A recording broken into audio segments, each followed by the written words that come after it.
You ask Tiger to solve. This deals with linear equations with one unknown. The final result is x equals 2. Let's solve it step by step. Group all x terms on the left side of the equation. Add 8x to both sides. Group like terms. Simplify the arithmetic. Group like terms.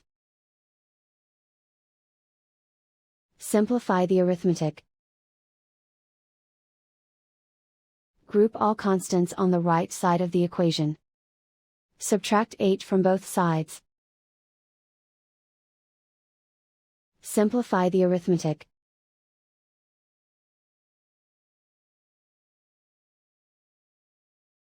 Isolate the x. Divide both sides by 5. Simplify the fraction.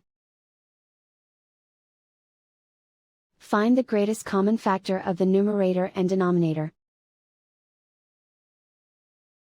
Factor out and cancel the greatest common factor. And so the final result is x equals 2.